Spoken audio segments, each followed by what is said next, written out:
Hello and welcome to the Event Bestie, the show that unlocks the magic of event planning by taking you behind and before the scenes. I'm your host, Tanya Hales. In today's episode, I'm talking about my top 4 biggest event pet peeves. These are the things I'm not so silently, but also silently, judging your event on, sometimes before I even walk in the door. And if I'm doing it, so are your actual and potential guests. Let's dive in. Act 1, lack of clarity. There's an author named Simon Sinek who has a book called Starts With Why, and that is also where I'm going to start. A lot of times people have an idea, I'm going to do an event, a brunch, a conference, something that gathers a group of people in person for an experience, and that's a great idea, but it's not enough. You need to know why you want to do this. Who are you trying to serve? What is the objective? Is it a marketing event? Is it a fundraising event? Is it a sales event? Do you want to walk out of there with more money in your pocket? Do you want your guests to walk out of there with less money in their pockets? Do you want them to come back asking for more? You have to ask yourself these questions in 2D before you start planning in 3D. Oftentimes, folks take their ideas and just run with it. Listen, I'm a creative person. I get hit by ideas all the time, and sometimes I start running with it, and then I realize I really should just stop running and start walking. I'll give an example. There's been many times where I look around on Instagram and I'm like, why don't I have brand deals? I decided that I'm going to start being an influencer. And then I remember I hate making videos. And that is the only type of content that gets brand deals. And so therefore, I will not be an influencer in that particular way. I'll just have to figure out another way to get brand partnerships. Beyonce once said, people don't like to rehearse because then they have to be humble. They have to be the student no matter who they are. And I think that's part of the problem. People don't want to start small. They don't want to do a test in a smaller way to prove their hypothesis. They have a vision of 200 or 2,000 people in a room applauding, a sold out event, and it's good to have goals, but it is okay to start and grow big. Very few events starts out with tens of thousands.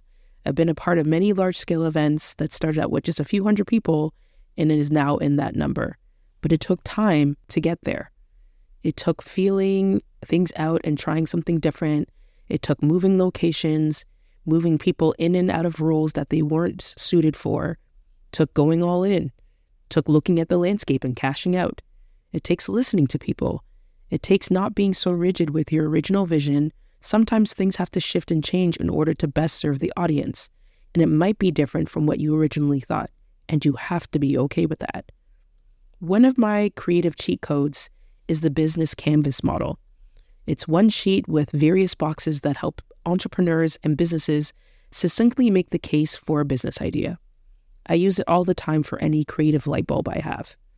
It asks you to break down your idea into 9 categories: key partners, key activities, key resources, value proposition, the why, customer relationships, customer segments, channels, cost, and revenue streams. Much like the 30-second elevator pitch, if you can't fill out this one-page sheet out or have sections that are empty or close to it, you aren't quite ready to bring your event to life.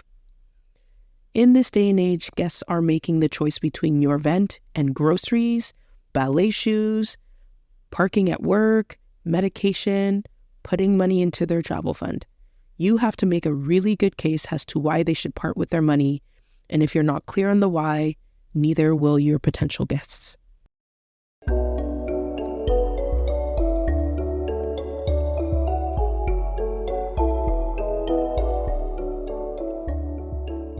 Act 2, where's the B? I originally had this in 2 separate points, but I decided to put them together because it all boils down to the B word, the budget. Often when I was working with wedding and event clients, I would ask them what their budget is. And they would say, oh, I don't have a budget, which is always untrue. Everyone has a budget. Even rich people who have unlimited access to funds, they don't want to spend unlimited funds. Everyone has a number, so I would counter with, what is the number in your head that makes you anxious and gives you the heebie-jeebies? There was always a number. If I threw out $50K and you gasp or you look at me with a deer in headlights, then I know your budget is not $50K. Much like in your personal life, before you decide to get that new car, move apartments, or book that trip, This is the step that you cannot skip because it is going to dictate everything. You can have champagne dreams all you want, but if you put pen to paper and realize you only have a beer budget, then either your dreams will have to shrink a little bit or you're going to have to come up with more money. We will have some upcoming episodes where we'll be talking with folks about sponsorships because that is the number one question I get from folks. How do I get event sponsors? And we will have conversations with the experts on beforehand what to do, during, and afterwards. I'm really excited because I think people really misconstrue and misunderstand what event sponsorship really is. I'll walk you through a scenario. Say I want to have 100 people 2-day summit. That means you need a space that can hold 100 people over the course of 2 days. You need a stage area, you're going to need some AV, and if it's an all-day thing, you're going to need a place to feed them. More on that later. You might want to have some vendors, a marketplace where people can buy and or visit local small businesses and the sponsor tables. If it's a networking event, people want to network. I did an impromptu poll recently with some of my event peeps, people who either throw events or attend events a lot for their work. And there's some things that happened post-pandemic to us. We stopped having event etiquette. Doesn't matter if it's the politician, the sponsor, dignitaries, the founder. Everyone is talking during the speeches. People are talking during the panels. They're not being quiet. So you as the planner have to think, okay, if people want to network and if it's been touted as a networking event, you have to give space for that. Where can they be loud and chatty Cathys all they want while they exchange LinkedIn profiles and cards? Is it another room? Is it another floor? Is it outside in a tent? These things matter because maybe you can't afford a space where you have multiple floors over multiple days, multiple stages, multiple spaces, especially for a first-year event that there may not be sponsors for. So you might have to tweak what your event is and your expectations. What I also see a lot is people's priorities being out of order. They want a pretty venue, backdrop, balloons. They want the stuff that's going to make it to Instagram and get people talking, but they haven't taken care of the basics. Your venue is important. Your AV is important. Your food and catering, taking care of your speakers. Folks spend a lot of money on photography and videography, but you need to ask why and think long-term. You hire a capture team and it's like, okay, I want people walking in. I want food shots. I want people taking pictures and people talking with the sponsors, all these things. You get them a shot list. This is great. But do you need a video for all of that? Or can you just put all those pictures together to create a video? Because with video comes editing. And with a lot of photography comes a lot of images. How and where will you house all these images? Are they charging you for a hard drive? Do you have sufficient space on Dropbox? These are the things, right? You don't really think about it until after the fact when they're trying to transfer you the pictures, you have no place to put them, and then you're in a hullabaloo. This is a very personal example to me. I lost out on a lot of pictures because, let's just say me and the photographer, we weren't on the same page and we never got there. When it comes to decor, do you need flowers or will candles suffice? Do you need real plants or can you go the fake route? If it's a DIY situation, who's picking all this up? Who's storing it? And where does it go all post-event? These are some of the small ways that event costs creep up and need to be accounted for. What I also see quite often is so much work is put into a step and repeat, but people see that on the way in and on the way out. You need to put more effort into where people are going to spend the majority of their time. Sure, they're going to take that step and repeat picture, they're going to put it on their Instagram, but 90% of their time is spent inside. Those are the things that people are going to notice.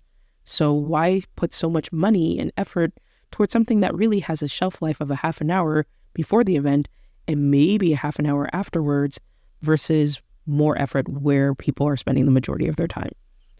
If you can, reroute some of that decor budget to food during your cocktails or an extra drink during the cocktail reception. That will go a long way with guests. If you start the event planning budget with a number, let's say $5,000, and then as you start doing your research, you will find out very quickly if that number is realistic and or if you're going to have to put your bartering skills to work. Do you know someone who's looking to augment their portfolio and will take your pictures for free? Is there a small business who, if you pay for the product, they might give you their labor for free? This is a very important note. Bartering is supposed to be equal and reciprocal in value. Offering exposure, and you can tell I'm doing the bunny ear quotations thing, is not it. Especially since we know Instagram reach is harder than ever. 80% of your followers don't even see your content and therefore get to engage with a post. So if you're going to ask someone to give their time, product, and talents, you have to give them something of equal value. If you're doing paid ads, there's a hard cost associated there. Otherwise, you have to come up with something more than exposure, which we all know does not pay the bills. And then if you don't give them what you promised, how are you going to make it right? Because they gave you what they had, which is either a product or a service, etc. And you didn't give something in reverse. And now you've got bad blood. No, Taylor. I'm a judge for a pitch competition, and when asked what I can provide as part of the prize package to the winner, I had to think, what is something that people often ask me for that is of value? And the answer is my time and expertise on digital brand and community building. This is especially relevant as most of the applications want to use their prize on marketing. So here's an opportunity to sit with someone for an hour, ask questions, and get real tangible advice on that very thing. I know this is a lot of information, and you're probably like, Tanya, you sound very judgmental. And I don't mean to be. I'm here to be your event bestie, to tell you the things you both need to hear and want to hear. And if I can help future small businesses, solopreneurs, and even the big businesses plan better events and have better outcomes for themselves and their guests, for me, that's a win-win, even if I'm not participating. Poorly planned events make me sad, and I don't want to be sad, y'all. I want to be happy.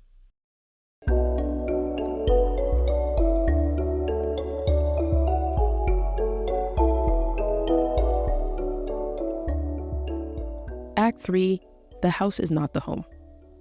So you've done all this work, you've considered the why, you've come up with a great name that aligns with what the event is all about. Hint, please stop calling something a gala or a ball if you're not providing seating for all your guests. I am begging you.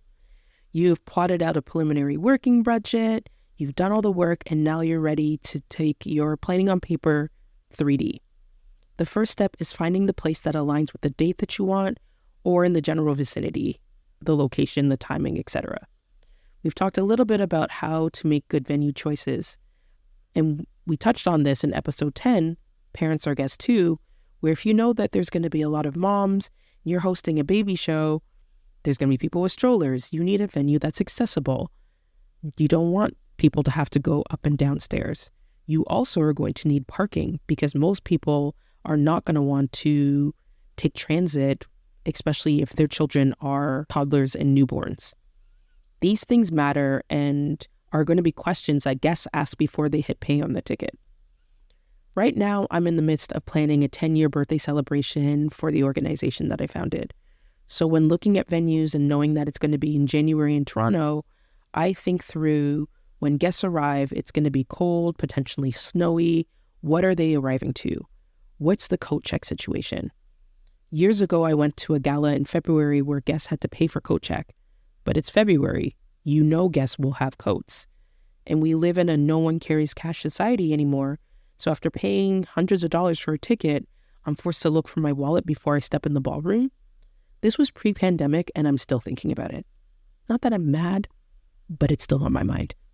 So now for me, planning my own event in January, I know that coat check is something that I'm going to want to include or have the venue have it included, whether it's a cost from the venue to me and I eat it or the venue eats it. Who knows? Either which way, I don't want my guests coming out of pocket to check their coats and potentially their boots, their hat, their scarves, and all their other winter things. When they arrive, is the foyer empty? Is it going to be too cramped if everyone arrives at the same time? Or is it going to look too empty because it's too big? And that doesn't look good either. How big is the bar? Is it built in or do I have to build it? Do I get to move it? How big is the stage? Do I even need a stage or is a riser sufficient? Where do I put the DJ? What kind of decor am I going to need to fill up the space to make it feel like a place that people want to hang out and stay and take pictures and network, etc.? These are all the questions that I'm thinking in my head while I'm doing the walkthrough. And while we looked at a wide variety of venues, I wanted it to be warm, inviting, and youthful as much as I possibly could. Why? Because the organization is turning 10, not 50. So I didn't want a venue that's old, ornate, Victorian carpets, velour curtains, because that wouldn't have matched the vibe of the event that I'm trying to go for. 10 years, celebratory, that's preteen stage, young, vibrant, cool. That's the vibe. I recently went to a conference in Toronto called Elevate, and I loved how they really maximizes all the spaces as much as they possibly could. They had stages in corridors, they had stages in corners. They really tried to put as many stages and as many places as possible. So downstairs on one side of the room, which is really just one large corridor, they had a really kind of cute kind of cafe area where investors were meeting with startups. And then on the other side, there was a stage where pitch competitions were taking place. On that same floor and in that same area, there were sponsor booths and a marketplace. So a lot of movement and a lot of chatter. What I saw that they did was they had headphones on all the chairs for that stage. So the people who wanted to hear the pitches could hear them distraction-free, which is excellent and probably made for a much better experience for the people not only doing the pitching, but the people trying to listen. And I'm sure that cost a pretty penny, but I'm sure it was worth it in the end. If this seems like a lot, it is. This is why when people are planning their own wedding and their own events, they get super overwhelmed because you are in the weeds from day one of planning. You have to think about so many minute things that can have such a big impact on guest experience. But in a fight for eyeballs and dollars, picking the wrong place at the wrong time can mean the difference between a sold-out event or a canceled event. Oh, and P.S., if you think only small businesses are dealing with this, look up the amount of concerts that have been canceled by musical artists in the last 2 years. Besides COVID, both physical and mental health of the artists themselves, abysmal ticket sales are part of the culprit. So you are not the only ones dealing with this, trying to sell things on Instagram, using Facebook, social media. It's very different than it was 5-10 years ago. So just know that you're not alone on this front.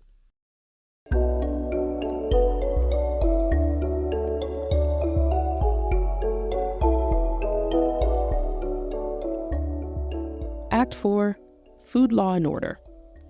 You know that old saying about how there's two things certain in life, death and taxes? I would counter that there are certain laws. There's laws of gravity, there's laws of nature, and there's what I like to call food laws. Food laws goes as follows. If you are hosting a meeting or an event between 8 a.m. to 9:30, you need to feed people breakfast. It could just be coffee, some pastries. That's okay. But if you are expecting people to be somewhere and alert and dressed, especially if it's in person, at that time, you need to provide some type of nourishment. I don't even drink coffee, but I know if I smell it, I know that tea and juices are sure to follow. Same goes for anything that takes place between 12 and 1 p.m. on a weekday. Yes, also weekends too, but specifically on a weekday. That is lunchtime. That has been lunchtime since we were children in kindergarten and will forever be lunchtime. The people who work different shifts and take their lunch at 11 or take their lunch at 2, I apologize to you. You are not who I'm talking about. We are still living in the 9 to 5 world, and 12 p.m. is lunchtime. The end. Last but not least, 6 to 8 p.m. That's dinner time. After school, if you were at home, that's the time you're pulling meatloaf out of the fridge or a frozen pizza out of the freezer because you got to get the kids and yourself fed so that you can get them showered, get yourself showered, you can get them to bed, and you can sit on the couch and watch Netflix and or scroll aimlessly on socials. That is dinner time. So if you are having an event, whether it's standing or seating, 20 people, 200 people, you have to feed people. Because if the minute they find out that they're not getting fed, but it's over the dinner hour, they will not stay. They will not stay tuned in. They're just thinking, I'm hungry. What's close by? I still got to feed myself. I've got a 45-minute commute from this venue to my house. I got to stop and get something. I really don't want to do fast food. I was doing so well. There's leftovers in my fridge. They're going to be thinking about all of that when they should be focused on your content. Now listen, as someone who worked for an event catering company for 9 years, I get it. Food is probably the biggest expense, if not the second largest, of an event. And if you can eliminate it, then you can put more into other things. There's two problems there. People are not putting the money into other things. And two, you are not communicating properly with your guests. If you say we're having an all-day conference and the lunch break is from 12 to 1, go outside and visit the food trucks, cool. And I get it. Large-scale conferences like Collision or South by Southwest are too big, and I understand. So I'm not necessarily talking to people who have thousands of people to feed. I'm talking if you have 500 or less, generally speaking. But if you're having a gala for 800 people and it's a fundraising gala, those people are paying to eat. They're there to give you money and hope that part of the money that they gave you is going to go towards the cause. And the rest of it is covering the cost to house and feed them. In the ideal world, all of the tickets should be going towards your cause because your sponsors are supposed to pay the cost to house and feed them. If you are not going to feed people, it is really important to communicate well in advance on all of your marketing materials, on your websites, on your socials, your FAQs, your day before email, your week before email. You have to give people that information. You also have to give people enough time in your schedule. When you have a ton of people who all have to wait in line at the same food trucks, 10 to 20 minutes of the lunch is just waiting. 20 minutes is spent trying to find a place to sit and eat because, of course, if you're not providing food, you haven't thought about where those people are sitting to eat said food. So now they got their swag bag, their backpacks, their laptops, their phones, and their food in their hands. Now they spent more than half of their 1 hour lunch break just trying to eat, not really getting an enjoyable experience out of it. So it's really important that if you are going to go that route, that you think through the time and you know how fast or slow it's going to be.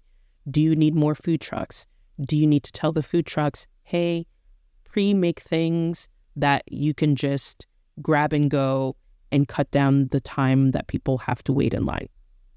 On another note, if you are going to feed your audience personally, and I don't judge any event in this particular realm, because of course I know some venues have in-house caterers that you have to use, or you might have had a partner donate towards certain things and gave you a certain budget, or maybe you got even catering donated in kind. So I know that there's some behind the scenes information that I don't always have as a guest.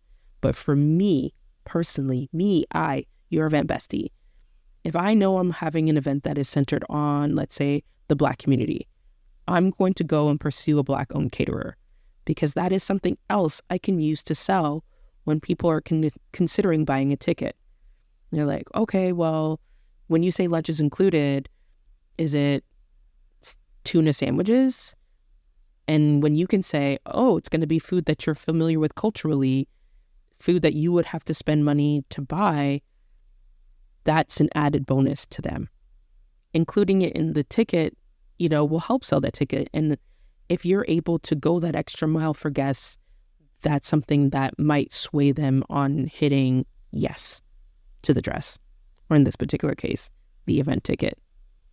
And think also too seasonally and seating. Do you need things that require a fork, but there's no tables? So, okay, maybe it's just handheld sandwiches, etc. Think about refrigeration. How do you keep things cool? How do you keep things warm if it's the winter time? All these things. Do you want to have a lot of starchy foods when it's the summer? Like, I don't want to eat a whole bowl of pasta at 2:00 on a 35-degree day, 35 degrees Celsius. I don't know what that is Fahrenheit, y'all. I'm so sorry. But thinking through all those things, like you want people to feel fed and you need it to match what it's doing outside and what your seating is doing. So really just think about the school day. Kids get to school, there's a morning recess, they go back to class, they have a lunch break, they go back to class, they have an afternoon break, get that energy from lunch out. They have that little bit of sugar that gets them through the last push of the day. Just treat all your guests like first graders is basically what I'm saying. But also, just remember, cookies, makes everyone happy. In summary, I, more than many, understand that events are a huge undertaking and therefore should give non-event planners some grace. And I do. That's why this podcast and the future online course, So You Think You Can Plan, I love that name so much, exists. I want to help future event planners, whether careered ones or one-offs, plan better so that they can have better. Some of these are unique to me as a planner, but there are also peeves that your guests have. And if you want your events to be annual, don't be afraid to ask for feedback so that you can come back bigger and better than ever. You're welcome. And that's a wrap for the episode. Thank you so much for listening. If you have feedback, you have questions, drop them in my IG DMs or on my IG page. I'm over on Threads. Slide over to that share button so I know it's real. And until next time, we'll keep the red carpet ready for you.